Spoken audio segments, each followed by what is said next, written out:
Olá, boa tarde. A Receita Federal liberou hoje, quarta-feira, o dinheiro dos contribuintes que entraram no segundo lote de restituição do Imposto de Renda 2015. De acordo com o fisco, foram contemplados cerca de 1.460.000 contribuintes que têm direito a mais de 2,3 bilhões. A etapa inclui ainda 63 mil restituições que ficaram retidas entre 2008 e 2014, que somam 151 milhões. O dinheiro está disponível nas contas informadas na declaração de renda. E você vai ver também no Jornal da Assembleia de hoje. A Assembleia homenageou os 40 anos de atividade do Sindicato dos Trabalhadores em Água, Esgoto e Meio Ambiente do Estado de São Paulo. A audiência pública debateu a tuberculose e suas consequências. A doença mata quase 5 mil pessoas por ano no Brasil. O cardeal arcebispo de São Paulo, Dom Odilo Pedro Scherer, foi homenageado com o colar do Mérito Institucional do Ministério Público do Estado. A partir de agora, no Jornal da Assembleia. E o Parlamento Paulista aprovou a reinstalação da Frente Parlamentar pela regularização fundiária urbana e rural. A ideia é reorganizar as terras devolutas no Estado. Bom, terras devolutas são aquelas áreas ou propriedades que pertencem ao poder público e que são ocupadas por particulares. Na primeira reunião da frente, os deputados debateram a regularização rural das regiões administrativas de Itapeva e de Registro. Juntas, as duas regiões são compostas por 46 municípios e os prefeitos compareceram em peso. Recebemos emendas do governo federal e do governo do estado para construir creche, campos de futebol, quadra na zona rural.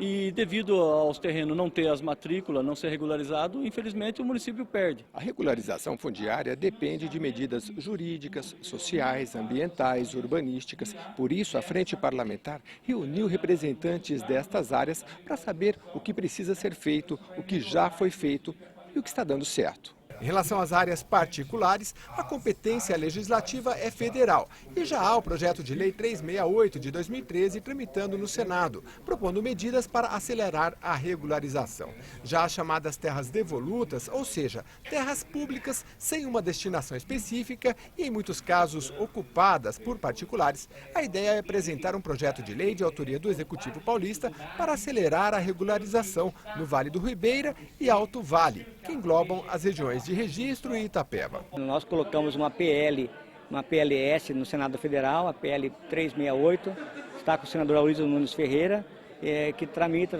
lá nas comissões, já passou pela Comissão de Meio Ambiente, para poder viabilizar, acertar, regularizando todas as áreas no Brasil inteiro de até 4 módulos fiscais. A deputada Márcia Lia, do PT, que integra a comissão, quer ampliar o debate e as ações sobre a regularização fundiária a partir de um projeto piloto na cidade de Apiaí, que deve contar com o apoio da Assembleia. O objetivo desse núcleo é que a gente possa fazer um projeto piloto da cidade de Apiaí para começar a regularização fundiária a partir da iniciativa da Assembleia Legislativa. O coordenador da Frente Parlamentar, deputado Mauro Bragato, do PSDB, lembrou que o foco principal dos trabalhos são as áreas pertencentes ao Estado. Ele disse que uma futura legislação para o Vale do Ribeira tem peculiaridades em relação à lei já existente para a regularização fundiária no Pontal do Paranapanema. A gente avança em cima de áreas chamadas devolutas, né, de áreas, aquilo que em tese pertence ao Estado, né, e criando mecanismos para que os municípios regularizem suas áreas, né, e esperando uma legislação maior, né, legislação federal em relação àquilo que se chama terras que estão digamos assim, que estão com problemas de serem regularizadas por pertencerem a áreas privadas.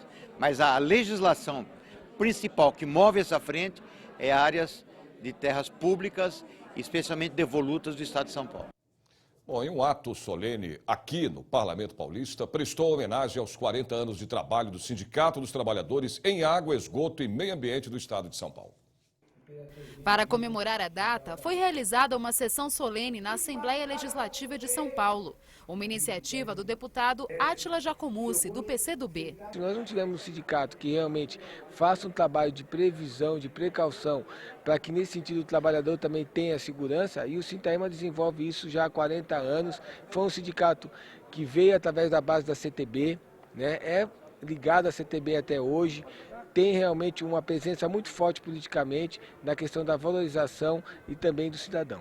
Os ex-presidentes do sindicato foram homenageados pelo atual líder René Vicente. É uma forma de reconhecer o histórico de luta dessa classe trabalhadora que hoje tem os seus acordos coletivos que vão além da CLT, é graças à luta e organização desses trabalhadores. Então ele marca esse ponto de uma história de luta dentro desses 40 anos de vida do Sindicato de Saneamento e Meio Ambiente, que é o Sintaema. Um reconhecimento ao trabalho prestado à categoria. Temos um papel de, a partir do momento que nós somos eleitos, dirigir a entidade, né?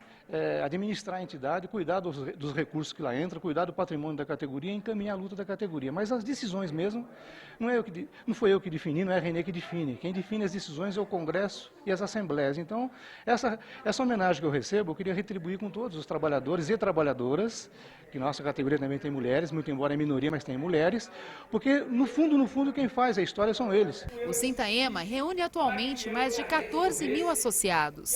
Fazer parte desta sessão solene e ser homenageado é uma questão muito honrosa e gratificante, que é um reconhecimento importante que a atual diretoria, presidida pelo René Vicente dos Santos, procura resgatar de todos aqueles que contribuíram para a vitoriosa história do Sintaema.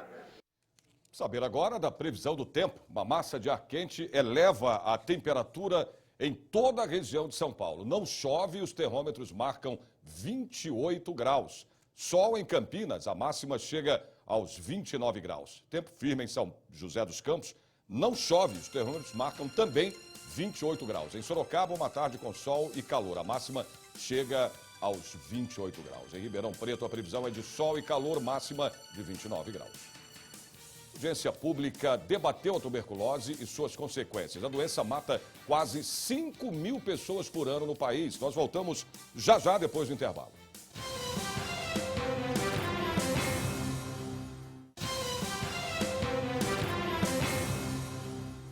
A audiência pública aqui no Legislativo Paulista está debatendo a PPP, a Lei de Parceria Público-Privada. E a repórter Silvia Garcia está lá no auditório Teotônio Vilela neste momento, tem as informações ao vivo. Silvia, boa tarde para você. Como está a discussão aí da PPP?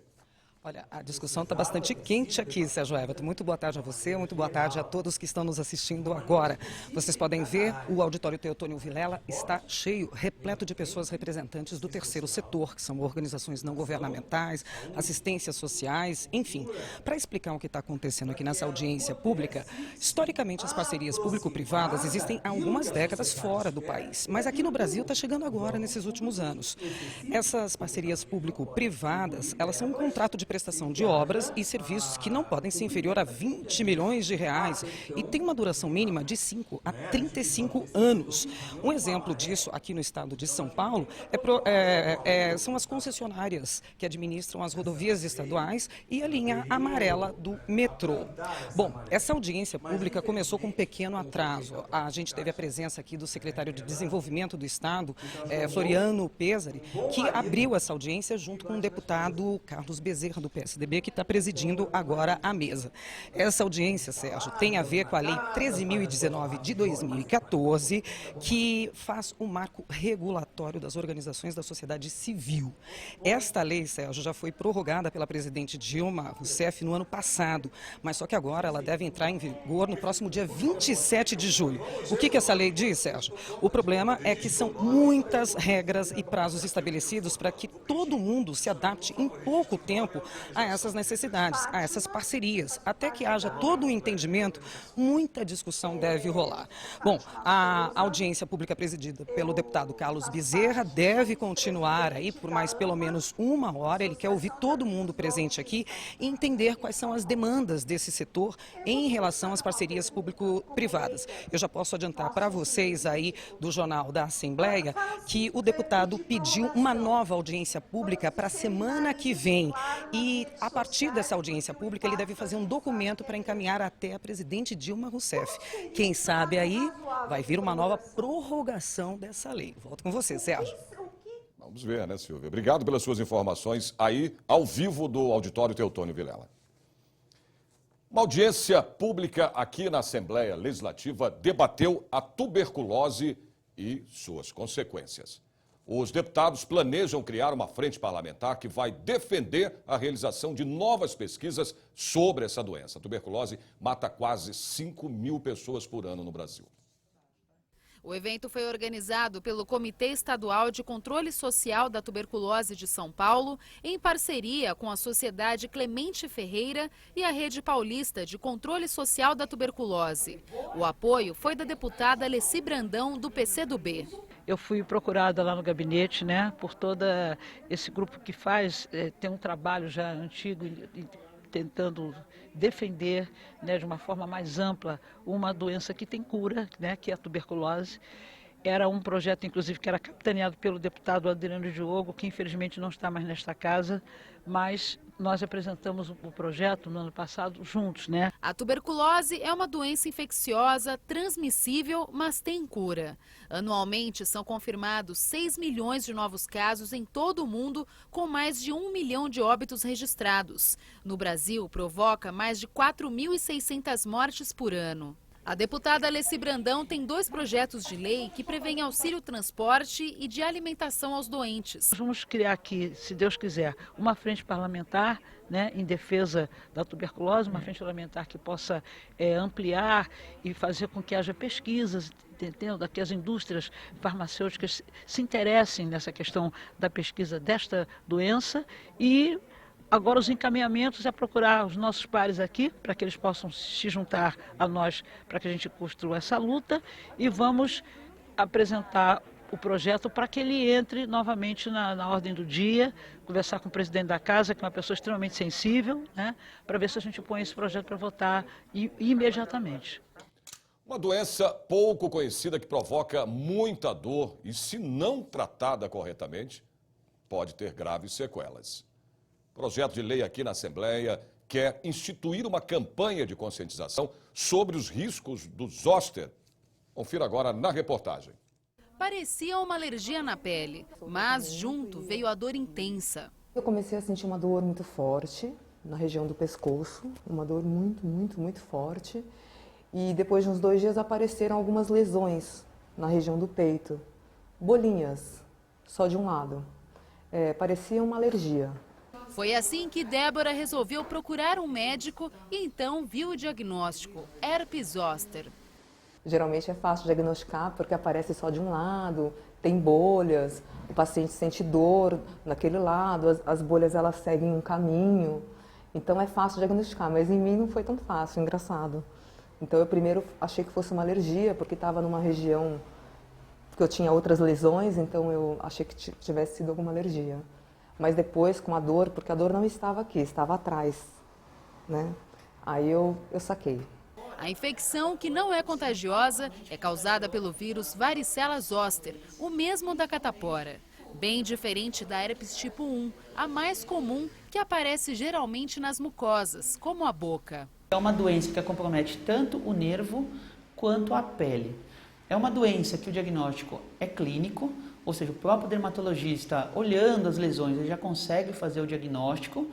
E o grande problema do herpes zoster é a dor, porque mesmo após a melhora do quadro clínico, o paciente pode persistir com dor crônica. Por isso que o ideal, o paciente que tiver herpes zoster, é realizar o tratamento dentro de 3 dias, já ser iniciado esse tratamento, para evitar que ocorra essa sequela.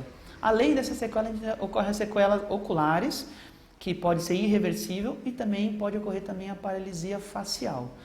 No tratamento a gente utiliza medicações antivirais, tá bom? E a gente consegue encurtar o tempo de duração da doença e com isso também diminuir a chance de sequela que pode ser levada por causa do herpes zoster também. A doença ataca 1 a cada 3 pessoas. No Brasil são registrados cerca de 10 mil casos por ano. A gente apresenta uma vacina atualmente já disponível no Brasil, que deve ser tomada a partir dos 50 anos de idade em dose única. Então hoje em dia a gente já tem uma forma de prevenção do herpes zoster, que é uma doença infelizmente ainda muito desconhecida pela população e que acomete muitos idosos. Então, como a gente tem um envelhecimento muito grande da população brasileira que vem ocorrendo, é uma doença que cada vez está se tornando mais frequente aí na nossa prática diária. Os altos índices entre os idosos são um alerta para a população. O deputado Edmir Chedi, do Democratas, elaborou um projeto de lei que propõe uma campanha de conscientização sobre os riscos do zoster. E o que nós desejamos com esse projeto de lei? Que o governo do estado possa fazer uma conscientização de uma semana por ano, para que todos os municípios possam ter conhecimento, as pessoas, em rádio, televisão, internet, portal do governo, todos os meios de comunicação. Isso pode ajudar muito as pessoas na prevenção e na cura dessa doença. Conhecer a doença pode fazer toda a diferença, já que o diagnóstico precoce previne maiores danos à saúde. É uma doença comum, mas ainda pouco conhecida. Por isso a importância de divulgar um pouco mais sobre a doença, exatamente para que você tenha um pouco mais de consciência o que é, como que funciona, o que deve ser feito, o tratamento e se evitar principalmente as sequelas. Saber agora como fica o tempo em mais cidades do interior e também do litoral do estado. Em Santos, uma quarta-feira de calor sem previsão de chuva. A máxima é de 30 graus. Em São José do Rio Preto, uma tarde de calor.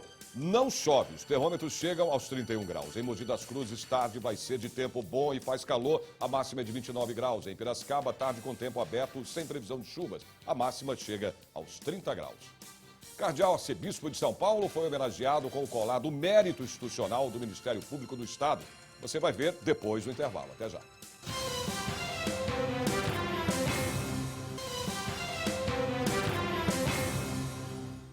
Cardeal Arcebispo de São Paulo, Dom Odilo Scherer, foi homenageado com o colar do Mérito Institucional do Ministério Público do Estado. Autoridades políticas, eclesiásticas e representantes do Ministério Público estiveram na solenidade. O presidente da Assembleia Legislativa de São Paulo, deputado Fernando Capês, do PSDB, também prestigiou o evento. Com a presença de autoridades eclesiásticas e políticas, entre elas o governador do estado de São Paulo, Geraldo Alckmin, Dom Odilo Pedro Scherer foi homenageado com o colar do Mérito Institucional. Um reconhecimento por suas iniciativas de moralização da política e de combate à corrupção eleitoral. A proposta da homenagem destaca também a atuação do arcebispo junto ao Ministério Público. Um dos exemplos é o convênio Via Rápida para a Cidadania, por meio do qual se recebem denúncias de violações de direitos humanos. Dom Odilo sabidamente atua em parceria com o Ministério Público na defesa de alguns direitos e interesses, sobretudo nos direitos humanos, no combate à corrupção eleitoral, na afirmação das atribuições do Ministério Público, e por isso o Ministério Público paulista achou por bem, e é justo, homenageá-lo. Dom Odilo estendeu a homenagem recebida a todos os que colaboram com suas iniciativas.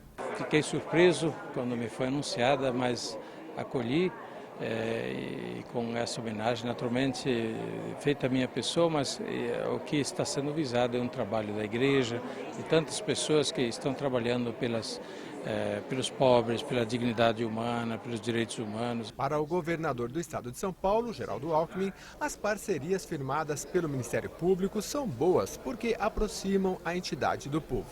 A parceria do Ministério Público com entidades de igrejas, de várias igrejas e de outras entidades da sociedade civil é muito positiva.